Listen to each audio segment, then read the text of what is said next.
तो चलिए आज बुद्धि और लालच की लड़ाई वाली एक बड़ी ही मशहूर लोक कथा में गोता लगाते हैं। ये कहानी है एक ऐसे चतुर किसान की जो अपनी सूझबूझ से एक लालची जमींदार को ऐसा सबक सिखाता है जो हमेशा याद रखा जाएगा। तो सबसे पहले मिलते हैं इस कहानी के दो मुख्य किरदारों से।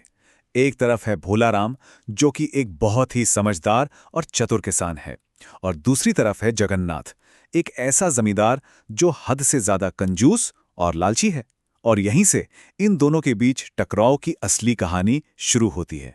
कहानी असल में तब शुरू होती है जब किसान भोला राम जमींदार जगन्नाथ के जुल्मों से तंग आ जाता है।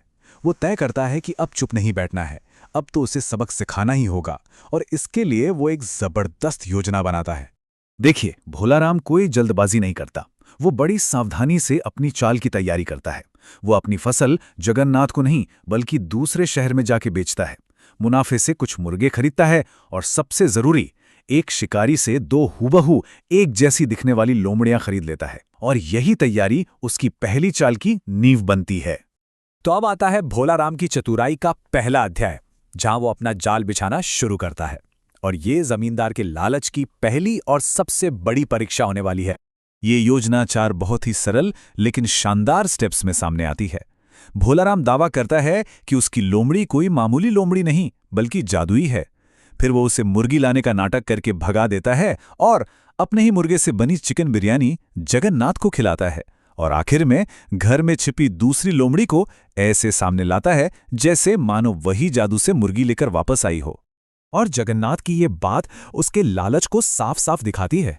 वो लालच में इतना अंधा हो चुका है कि उसे इस धोखे की बेतुकी बात भी समझ नहीं आ रही।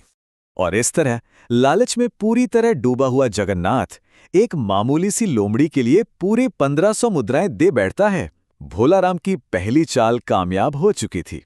लेकिन जब लोमड़ी भाग जाती है तो गुस्से से आग बबूला जगन्नाथ भोला राम को पकड़ लेता है। पर यह भोला राम के लिए अंत नहीं था, बल्कि ये तो उसकी अगली चाल की शुरुआत थी। अब दांव बहुत ऊंचा हो गया था। भोला राम को एक खंभे से बांधकर कड़ाके की ठंड में मरने के लिए छोड़ दिया जाता है। अब सवाल उसकी जिंदगी और मौत का था। लेकिन भोला राम अपनी सजा को ही एक मौके में बदल देता है। वो खंभे को इतनी तेजी से घुमाता है कि उसके शरीर में गर्मी पैदा हो जाती है और उसे पसीना आने लगता है। ये नज़ारा देखकर तो जमींदार के आदमी भी हैरान रह जाते हैं। और बस इसी मौके पर भोला राम तुरंत एक नया झूठ करता है कि उसकी कमीज चमत्कारी है, जो सर्दियों में गर्मी और गर्मियों में ठंडक देती है। वो एक बार फिर जमींदार के लालच का फायदा उठाने के लिए तैयार था। यकीन करना मुश्किल है, लेकिन जगन्नाथ फिर से झांसे में आ जाता है। इस बार तो वो चमत्कारी कमीज के लिए और भी ज्यादा, यानी 2000 मुद्राएं दे देता है। अब दो बार धोखा खाने के बाद जगन्नाथ का गुस्सा 7वें आसमान पर था। उसने भोला राम के लिए एक ऐसी सजा तय की जिससे उसका बचना नामुमकिन लगे। और यहां भोला राम की हाजिर जवाबी का कमाल देखिए। वो एक जानलेवा स्थिति को न सिर्फ एक फायदे के सौदे में बदलता है, बल्कि अपनी जान भी बचा लेता है, और वो भी जगन्नाथ के ही ससुर को धोखा देकर।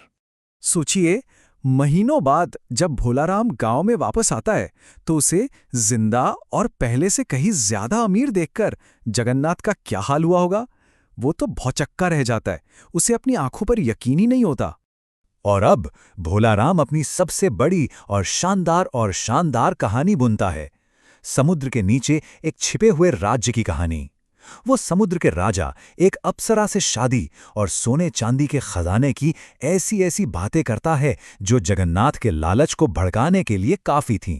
अब हम कहानी के क्लाइमैक्स पर पहुंचते हैं, जहां ये मनगढ़ंत कहानी जमींदार के अंत का कारण बनने वाली है। आखिरी जाल अब बिछाया जा चुका था। जगन्नाथ का लालच अब इतना बढ़ चुका था कि वो खुद समुद्र का राजा बनने के सपने देखने लगा। वो भोला राम के पीछे पड़ जाता है कि उसे भी उस जादुई राज्य में ले चले।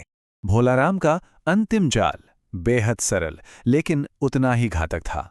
वो अपने लिए एक लकड़ी की नाव तैयार करता है और जगन्नाथ के लिए मिट्टी की। और यही कहानी का सबसे बड़ा मोड़ आता है। जगन्नाथ ये सोचकर कि आवाज करने से समुद्र के राजा के दूत आएंगे, अपनी ही मिट्टी के नाव पर चप्पू से जोर जोर से मारने लगता है। उसकी यही जल्दबाजी और लालच उसकी किस्मत तय कर देते हैं।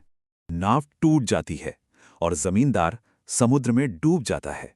भोलाराम बस चुपचाप देखता रहता है कि कैसे जमींदार का लालच ही उसे सचमुच में डुबो देता है। ये कहानी हमें एक बहुत ही गहरे सवाल के साथ छूट जाती है। भोलाराम चतुर था, इसमें कोई शक नहीं, लेकिन सोचने वाली बात यह है कि क्या जगन्नाथ का सबसे बड़ा दुश्मन खुद उसका अपना लालच ही नहीं था?